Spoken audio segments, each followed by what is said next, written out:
화면을 보시면서 한번 말씀을 먼저 생각해 보고자 합니다. 본문은 이스라엘 민족이 악한 죄에 빠져 바벨론의 포로가 될 수밖에 없지만 그럼에도 불구하고 하나님의 주권과 긍휼로 회복시키실 것임을 약속하는 말씀입니다.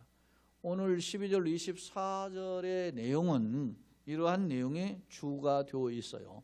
회복이 주인데 단락을 크게 분류해 보면 12절로 17절은 왜 너희가 징계를 당할 수밖에 없었는가에 대한 교훈이고요. 그리고 18절로 마지막 24절까지는 하나님의 포로에서 해방의 의미는 과연 어떤 의미인가에 대해서 말씀하고 있어요. 주목할 점은 서론 부분에 물론 악인에겐 여전히 준엄한 진노가 임하지만 그럼에도 하나님의 회복에 강조점을 두셔요. 그렇게 회복에 그러면 강조점을 두시는 까닭은 뭐냐? 그러면 하나님은 과연 어떻게 무엇을 근거로 이스라엘 회복시키겠다는 말씀인가? 우리가 회복 징계하실 때는 언제고 그렇다면 또 회복하신다는 말씀은 그것은 무슨 뜻인가? 이런 궁금증이 있지 않습니까? 그 부분에 대해서 그 의문점을 한번 말씀의 교훈을 통해서 살펴보고자 합니다. 먼저 성경으로 돌아가세요. 12절 여호와께서 이와 같이 말씀하신 하나님의 말씀이라는 거예요. 약속이라는 거죠. 하나님 말씀하시면 천지가 창조됐지 않았습니까? 그러니까 하나님은 인자가 아니시니 시건치 않고 후회가 없으신 분이잖아요. 그러니까 하나님의 입에서 나가는 말이 되돌아오지 않는단 말입니다. 하신 말씀은 반드시 이루시는 것이 하나님의 말씀이라는 거예요. 그런 부분에 초점을 두면 네 상처는 고칠 수 없고 내 부상은 중하도다. 내 상처와 부상이라고 표현했는데 상처와 부상은 뭡니까? 이스라엘 백성들이 지은 죄로 말미암아 당한 고난, 재앙을 의미해요. 이 부상, 상처, 부상 이렇게 했는데 이 부상이라는 단어의 미카라는 단어는 세게 때리다 그런 뜻을 가지고 있어요.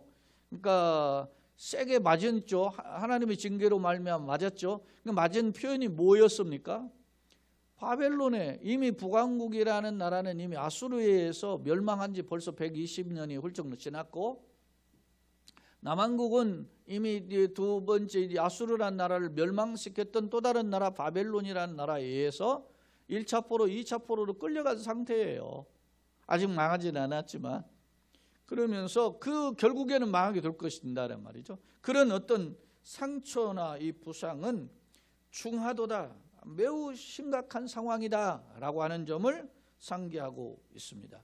여러분 상처와 부상이라는 단어로 소개되어 있지만 이스라엘 백성의 역사를 보면 이스라엘이 당하는 이 상처와 부상은 뭡니까? 바벨론 포로고 멸망이잖아요. 이스라엘의 멸망. 그러면 나라가 멸망당하는 것은 뭡니까? 민족이 짓밟히는 거죠. 성전이 무너졌습니다. 왕궁이 무너졌습니다. 생업이 터전이 다 빼앗겼습니다. 포로로 끌려갔습니다. 그러니까 죽임과 비참함이라는 거죠. 이런 것이 당하게 될 것임을 경고하고 있습니다. 동시에 내 송사를 처리할 재판관이 없고 이 송사는 억울함이 있을 거 아닙니까? 여러분요, 이들을 넘어뜨린 자가 누굽니까? 이스라엘을 짓밟은 사람이 누굽니까? 바벨론이라는 나라입니다. 바벨론이라는 나라는 언필증 여러분 살펴보면 이스라엘보다 악한 나라입니다. 사실은. 여러분 그렇기 때문에 여러분 하박국 선지자 아시죠?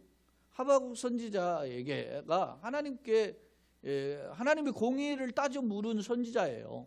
하박국이 세 장으로 석장이 된 짧은 장으로 되어 있지만 하박국은 하나님의 공의를 의구심을 품고 하나님의 공의에 대한 응답을 요구했던 선지자가 하박국 아닙니까? 그때 하박국이 하나님이 도대체 지금 악의 창궐 하는데 이렇게 되는 것이 어찌 됩니까? 그러니까 하나님께서 응답하시기를 나도 한다. 이 백성들의 죄악을 내가 징계하는데 어떻게 하느냐면 저 멀리 북방에 갈대아 우르의 백성을 데려다가 이 백성을 징계하겠다. 그렇게 말씀하시는 거예요. 그러니까 하박국이 생각해 보기를 우리가 이스라엘 백성들이 비록 죄를 짓고 범죄하고 악한 하나님을 떠나서 죄악의 백성이긴 하지만 그러나 갈대아우르는 어떤 사람이 이방 땅 아니면 하나님 모르는 사람들입니다. 그러니까 이스라엘 민족으로 생각해 볼 때 개와 돼지처럼 여겼던 그런 하나님 없이 없는 사람들을 데려다가 우리를 징계하신다는 것이 이 하박국에게는 이해가 되지 않았던 거예요. 그래서 하박국의 두 번째 질문이 뭐냐면 하나님 더 큰 악을 가지고 작은 악을 징계하는 것이 옳습니까? 그것이 하나님의 옳은 공의의 표현입니까? 라고 따져 묻는 거예요. 그렇게 물었던 거예요. 그 하박국 성경에 보면 그래. 그래서 내가 도대체 하나님이 이에 대한 응답을 뭐라고 하시는지 한번 내가 들었겠다 하고 망루에 올라가서 하나님의 응답을 기다리고 있잖아요. 그때 하나님이 두 번째 응답하신 내용이 뭡니까? 하나님의 심판에는 정한 때가 있고 그 하나님의 때를 기다리면서 사는 사람은 결국 믿음으로 말미암아 살 것이다 라고 하는 점을 상기해 줘요. 그러니까 하박국이 그러한 하나님의 두 번째에 대한 응답을 듣고 어떻게 해요? 하나님의 정한 때가 있구나. 그래서 참고 기다리느냐 믿음으로 사는 사람에게는 그 하나님의 그 선하신 응답이 있구나. 그러면 하나님의 때를 기다리는 것이 순수 아니겠어요? 그런데 하박국이 뭐라고 그래요?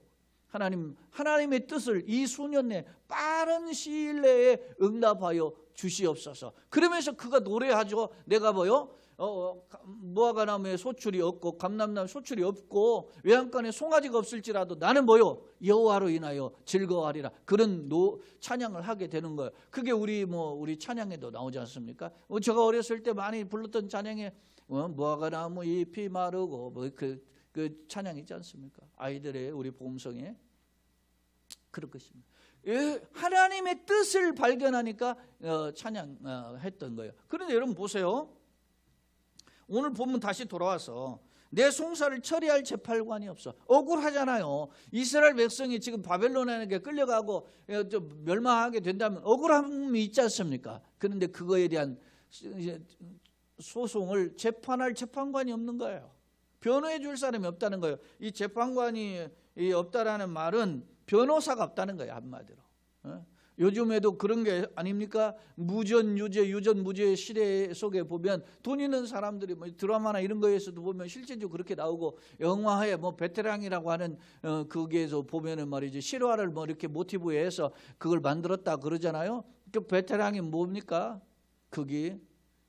기업의 총수의 아들이 말이지 주먹 때리고 방망이로 때리고 해가지고서는 매 한 대에 100만 원 이렇게 해서 쳐서 하다가 결국 맞아 죽고 말지 않습니까? 비참함이 영화를 보면서 분노가 끓어오르는 그런데 이게 뭐예요? 우리의 현실을 이야기하고 있어요. 똑같은 것은 아니지만 모두가 그런 건 아니지만 여러분요.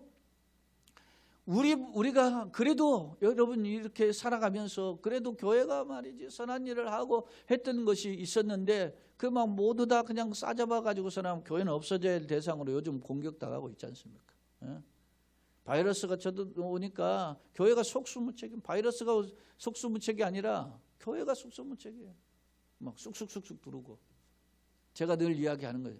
우리가 예배드리는 이 자체의 그거는 우리가 최대한의 존중을 받아야 되는, 우리도 세상에 덕을 끼쳐야 되고 그래야 되지만 무슨 이게 아주 심각한 상황에 직면해 있지 않습니까? 자, 송사할 재판관이 없고 내 상처에는 약도 없고 처방도 없다. 우리를 치료하고 회복할 그런 상황이 없어요. 그런데 여기서 어떤 학자는 내 송사를 처리할 재판관이 있고 내 상처는 약도 없고 처방도 없다 이렇게 표현하는 것에 대해서 뒤에 이어지는 말씀에 보면 너는 어찌하여 너를 사랑하던 자가 다 너를 잊고 찾지 아니하니. 너를 사랑하던 자가 다 너를 잊어버리고 찾지 않는다는 거야. 이게 무슨 말이냐면 이스라엘을 도와주려고 동맹을 맺었던 나라들이 있는 거예요. 대표적인 게 애굽이에요. 그리고 남쪽에 에돔이라는 나라가. 에돔은 이스라엘을 괴롭히기도 했지만은 어떤 면에서 다윗 왕 시절에는 이스라엘의 속국이 되기도 했었죠. 에돔이. 그러다가 이제는 그게 솔로몬 이후에 힘이 약해지니까 어떤 해방되어서 대등한 관계에 있다가 바벨론이 북방에서 남하 정책을 계속하니까 어떻게 남쪽에 있는 사람들이 동맹을 맺은 거예요. 맺어가지고 그 바벨론을 대항하려고 맺은 나라들이 어디냐면 에돔이나 애굽이나 이런 나라들이 지금 이스라엘과 유다와 연합을 맺은 거예요. 그런데 바벨론은 세지니까 어떻게 해요? 다 꼬리를 내리고 다 도망가 버리는 거예요. 너를 사랑하던 자가 다 너를 잊고 찾지 않는다. 동맹군들이 사라져버린 그런 상황을 보여주고 있는 것이에요. 너를 사랑하는 너를 찾고 너를 잊고 찾지 아니하니 이는 네 악행이 많고 네 죄가 많기 때문에 나는 네 원수가 당할 고난을 네가 받게 하며 잔인한 징계를 내렸도다. 이스라엘 백성이 결국 바벨론을 포로되는 이유가 뭡니까? 하나님을 떠나서 우상에서 빠지고 죄악에 빠지고 세속에 빠진 것이 아닙니까? 우리가 늘 이전에도 경고한 메시지 중에 하나가 뭡니까?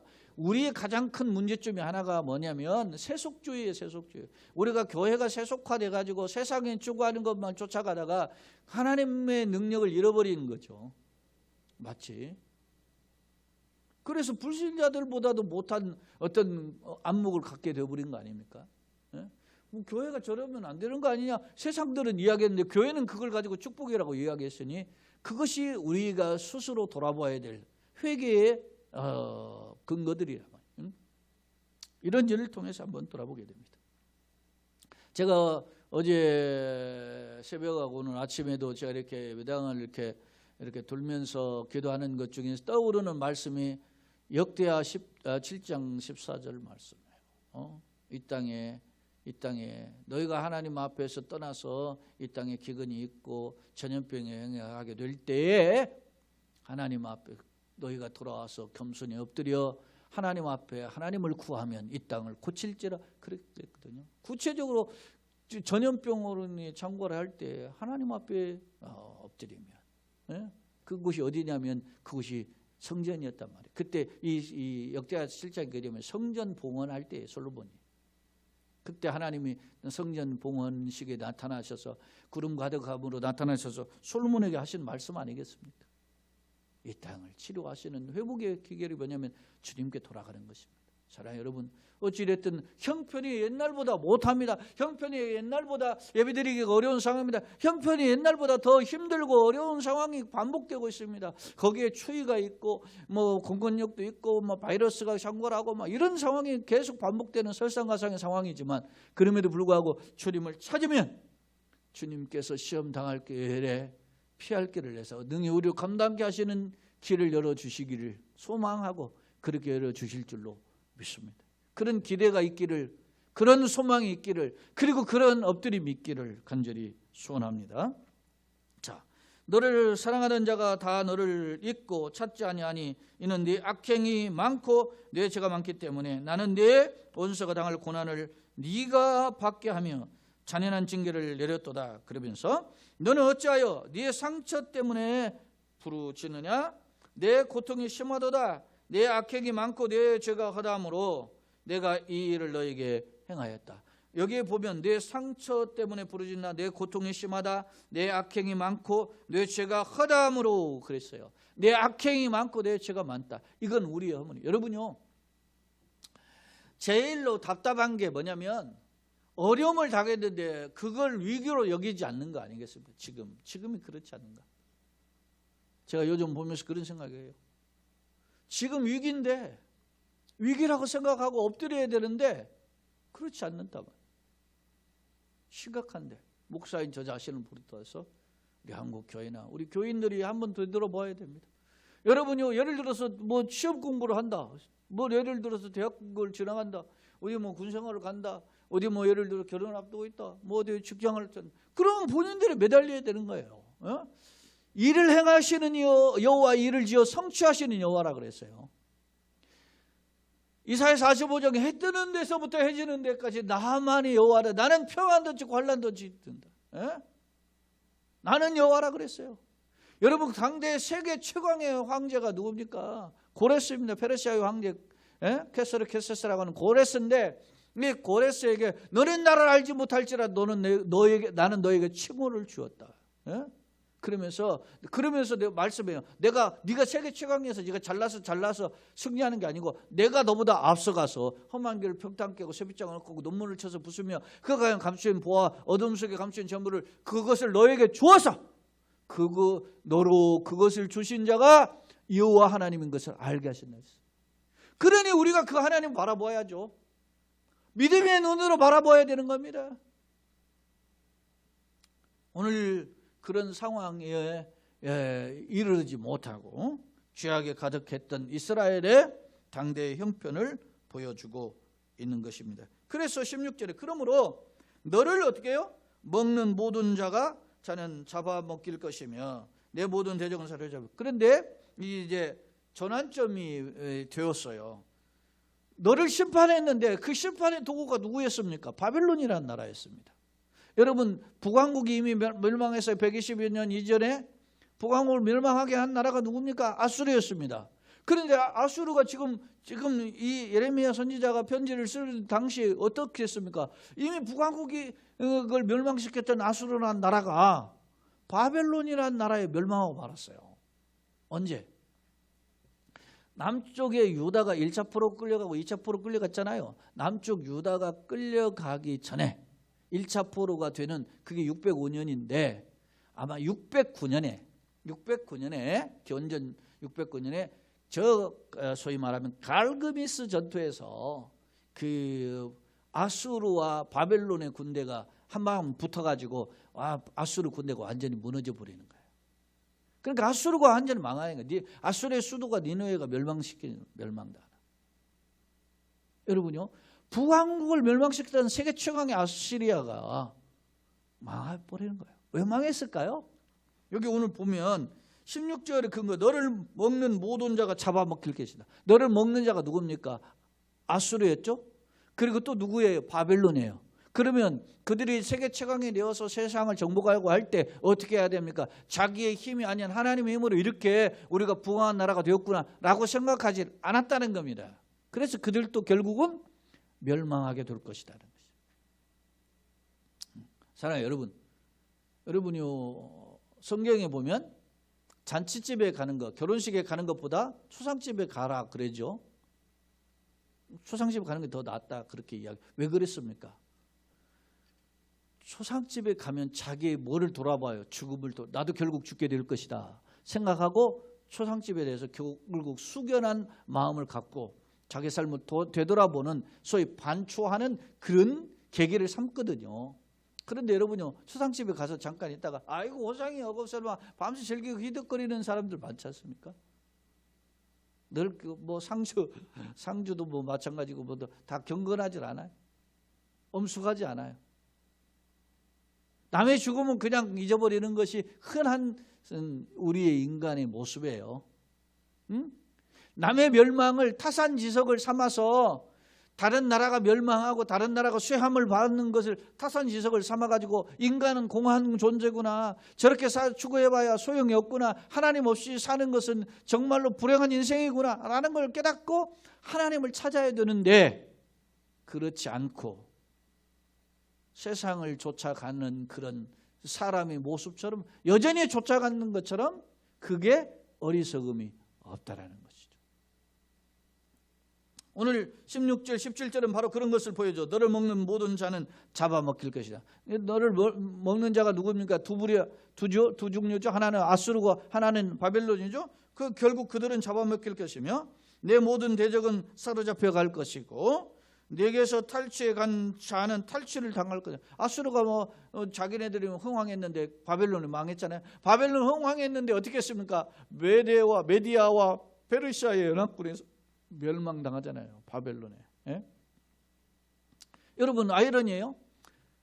바벨론을 이스라엘을 멸망시키고 끌고 갔던 바벨론을 포로 갔던 끌려갔던 나라는 바벨론 나라는 어떻게 해요? 70년 만에 망하고 없어졌는데 이스라엘은 거기서 포로에서 해방돼 가지고 돌아오잖아요. 끌려간 포로는 살아나는데 끌려 잡아간 나라는 역사 속에서 사라져 버려요. 이게 하나님의 역사의 주인이시라고 하는 사실을 우리가 강하게 믿는 자만이 깨닫는 거예요. 근데 우리가 그렇지를 못해요. 우리가 당장 이렇게 하면서도 말씀을 전하는 목사나 여러분 듣는 자신들, 아유 그래도 돈이 제일이지, 아 그래도 권력이 제일이지, 아 뭐 그렇게 이야기하지 않습니까? 예? 여러분 우리나라도 현실을 보고 있지 않습니까? 예? 군사정권이 뭐 독재를 하다가 말이 총에 맞아 죽었고, 또 뭐 군사정권이 연이어서 결국 막 쿠데타를 일으켜 가지고서나 정권을 잡았다가 7년 만에 뭐 7년 해서 다 어디 감옥 가고 말이지, 예? 그러고 있지 않습니까? 군사정권이 그러면 떠났어요. 야, 군인들이니까, 무식한 군인들이 정권을 잡고 이 땅을 뭐 했으니까 그러리라. 그렇게 해서 흔히 군인들을 막 비아냥거리는 표현으로 군바리가 나라를 다스려서 이 모양 이 꼴이 되었다, 이렇게 비아냥거렸어요. 좋아. 그러면 그 다음에 문민정부였던 사람들은 어떻습니까? 예? 뭐 김영삼, 김대중 그 뒤로 이어지는 노무현 이어지는 그 다음 뭐 이명박, 박근혜 지금 벌써 군사 독재가 정식되고 벌써 대통령 5명이 지났고 6명째잖아요. 그런데 전직 대통령의 그의 자식이나 아들이 본인이나 감옥에 가지 않습니까? 전부 다 비판을 받아서, 예? 손가락질을 하던 사람, 그런 사람들이 전부 다. 그러면 뭐 현재 이 정권은 뭐 얼마나 깨끗하겠어요? 우리가 그까짓 것 5년 하는데 50년도 아니야. 그 얼마나 불안하면, 푸틴이 오늘 제가 인터넷 기사에 보니까 푸틴이 법을 하나 만들었는데 자기가 서명을 했다더라고. 대통령이 최종 서명을 해야 되네. 그 법에 서명한 내용이 뭔지 아세요? 현재 대통령이 물러나면 그 대통령과 그의 가족에 대해서는, 예? 죄를 묻지 않는 법안을 만들었는데 거기다 서명을 해. 얼마나 불안했으면 지금 20몇 년째 푸틴이 대통령 짓을 하는데, 자기가 떠나고 나면, 물러나고 나면 자기를 또 이렇게 몰아가지고서는 말이지, 예? 자기와 자기 가족을 엮어가지고 감옥에 넣는 그런 법을 혹 할지 모르잖아요. 그러니까 그런 법을 아예 만들지 못하는 법안을 만들고 서명을 했다잖아. 뭐가 불안하면, 자기가 얼마나 떳떳하면 그럴 필요 없잖아요. 자, 17절, 여호와의 말씀이니라 그들이 쫓겨난 자라 하매 시온을 찾는 자가 없은즉 내가 너의 상처로부터 새살이 독단하게 하여 너를 고쳐주리라. 대적자는 16절, 대적자, 너를 대적한 자들은 내가 그들은 주님을 심판하지만 너희에게는 고쳐서 새살이 돋아나게 하겠다. 그렇게 약속해 주고 있습니다.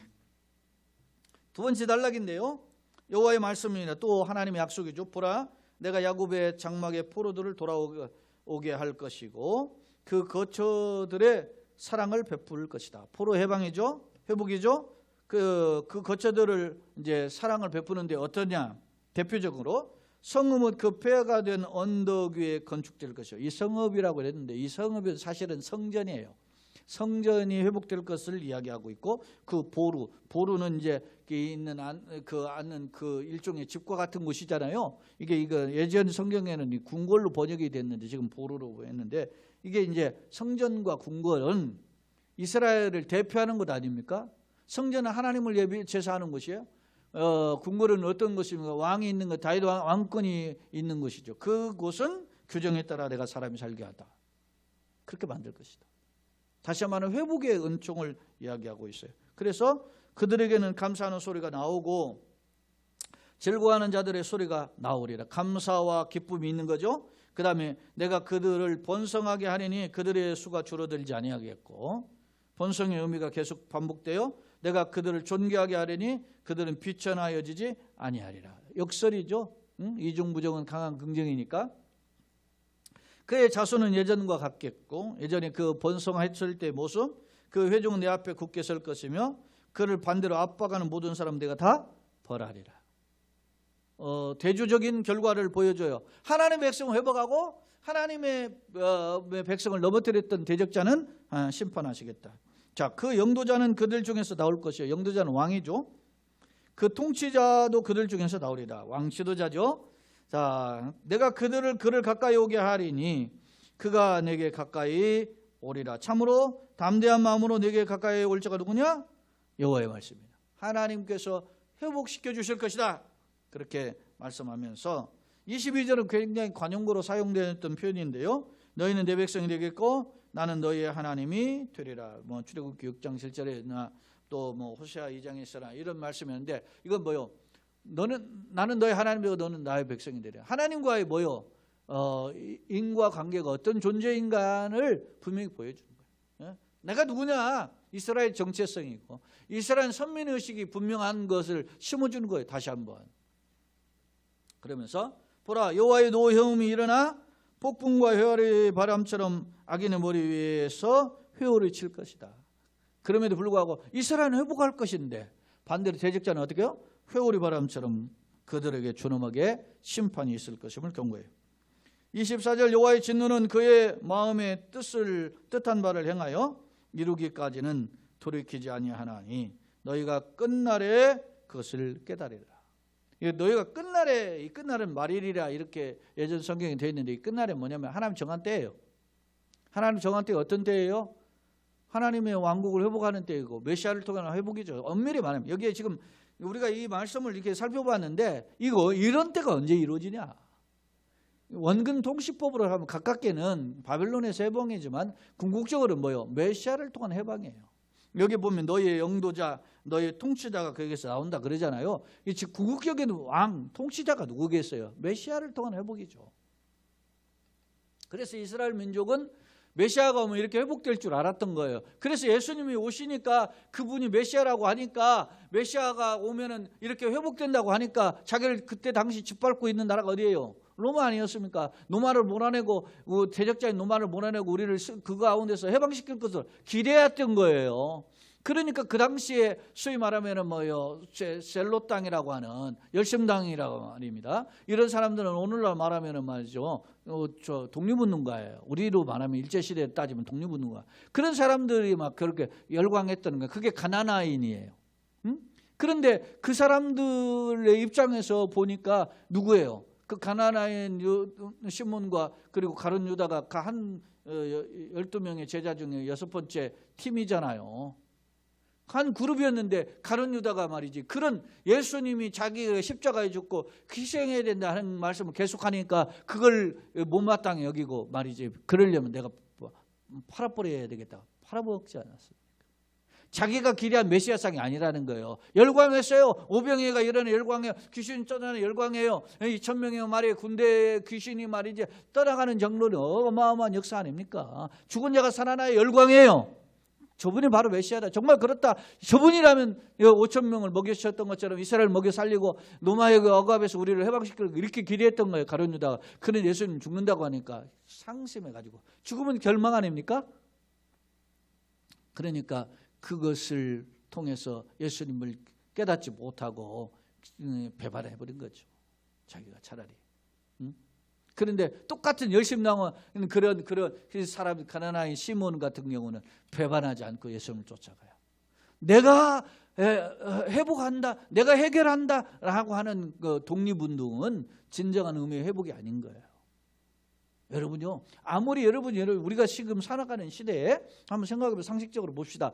어떤 뭐 예를 들어 대통령이 생기고 어떤 사람이 지도자가 생겨서 그게 조금 과거보다 나은 형편을 통해서 우리에게 어떤 면에서 보면 삶의 질을 조금 나아지게 할 수는 있어요. 그러나 그 사람이 궁극적으로 우리가 기대한 그런 욕구 충족 이런 모든 걸 해결할 수 있는 한 사람은 하나도 없어요.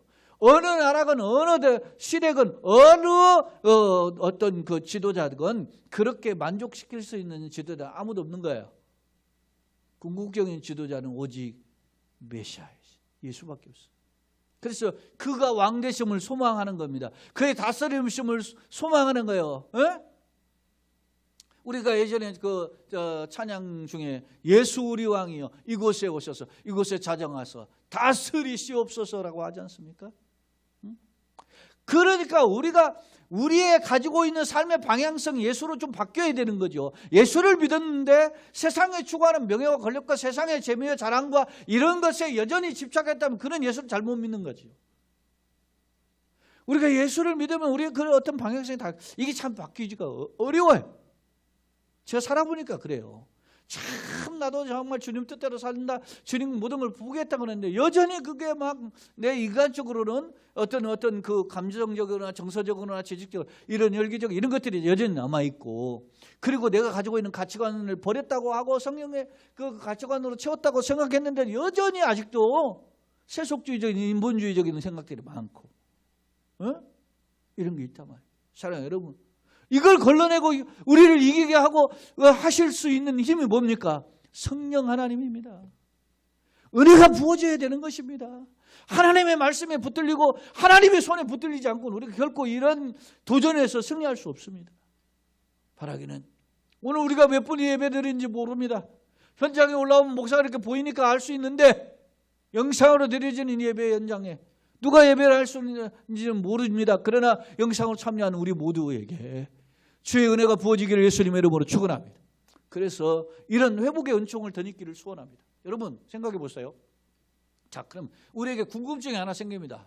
자, 앞서 이스라엘 민족이 바벨론에 끌려갔잖아요. 1차 포로, 2차 포로 끌려가는 사이에 지금 3차 포로에 마지막 남았어요. 이제 그것도 목전에 와 닿으라는 거예요. 그럼 이러한 이스라엘 백성을 왜 회복하시겠냐? 그냥 내버려 두지. 폐역해서 끌려고 한 거 아닙니까? 북왕국은 이미 폐역해서 망한 지 120년이 훌쩍 지났고, 남한국도 지금 이제 위태위태의 상황 속에서 1차 포로, 2차 포로 끌려갔는데, 그러면 그들이 멸망해야 되는데 왜 하나님을 회복하시느냐 이거예요. 그 이유가 뭡니까? 하나님이 놀라우신 은혜와 사랑 때문에. 그 은혜와 사랑을 어떻게 하나님의 주권으로 이해가시는 거죠. 그리고 그 놀라운 은혜와 사랑이 무엇에 근거해서 이스라엘의 백성의 조상인, 언약의 백성인 조상인 아브라함과 예를 들어서 모세와 다윗과 같은 그런 믿음의 조상들하고 계속 말씀하셨던 하나님의 약속에 대한, 하나님 언약이죠. 말씀으로 맺어진 약속이니까 언약에 대한 신실하심 때문에 이스라엘이 회복이 되는 겁니다. 왜 메시아를 보내주셨습니까? 하나님의 신실하신 약속, 은혜가 풍성하신 사랑 때문에. 그러니 우리가 이 사방이 우겨쌈을 당하는 이 절박한 상황 속에서도 우리가 놓쳐서는 안 될 부분이 뭐예요? 하나님의 약속입니다. 하나님의 궁율입니다. 하나님의 신실하신 은혜입니다. 놀라우신 사랑입니다. 그것을 붙잡는 우리 모두가 되기를 예수님의 이름으로 축원합니다. 자, 말씀 한번 더 정리해 보겠습니다. 자, 두 번째 송출되는 화면입니다. 12절로 15절의 말씀을 정리하면 북이스라엘과 남유다의 백성이 죄로 말미암아 깊은 상처를 입었다. 그 보여주었어요.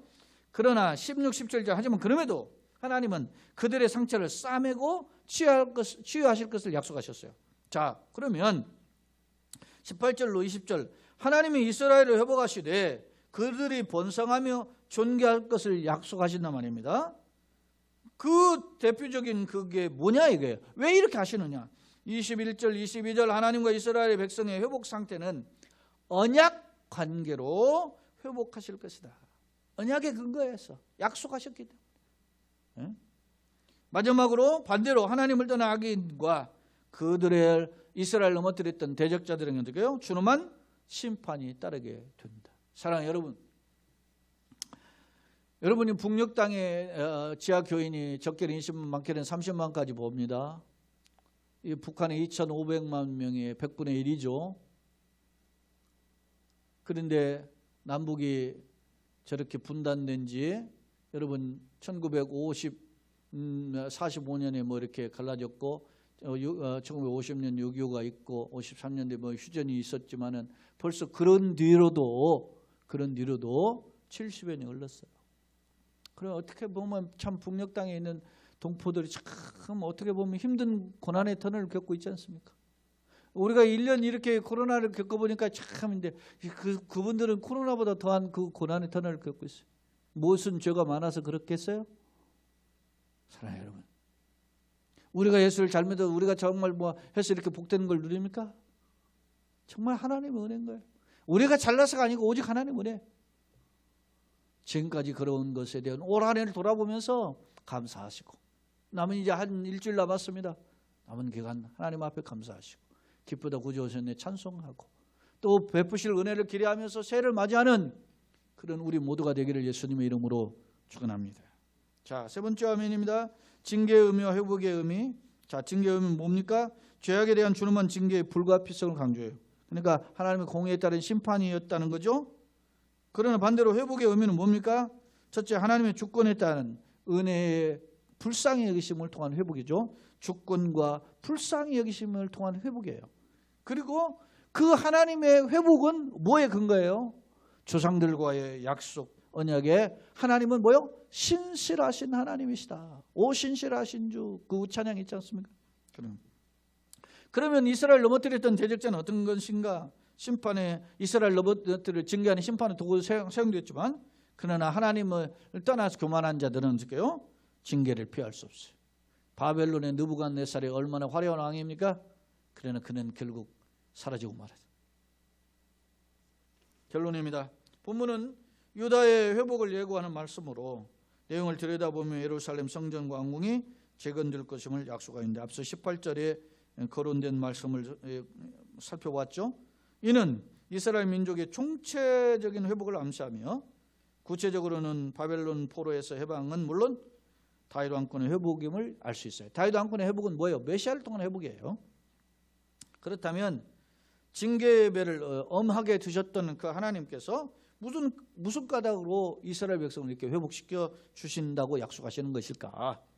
이는 풍성한 하나님의 뭐요? 사랑과 그 풍성한 긍휼에 근거하고 있고 이건 하나님의 일방적인 주권에 의해서 회복하시는 거죠. 동시에 하나님께서 약속하셨 누구? 이스라엘 조상들 뭐 다윗이나 그 이후로 모세나 그 이후로 뭐 아브라함, 이삭과 야곱 이런 그런 믿음의 조상들을 통해서 약속하신 그 하나님의 약속이에요. 그 약속을 지키시는 신실하신 하나님이심을 보여주고 있다. 그렇습니다. 우리가 붙잡아야 할 대상은 환경이 아닌 약속이 말씀입니다. 바라기는 우리 모두가 예수를 바라보고 예수님의 약속을 붙잡고 하나님께 붙들려서 예수 바라기로 살아가심으로써 승리의 걸음을 걸어가는 우리 모두가 되시기를 예수님의 이름으로 축원합니다.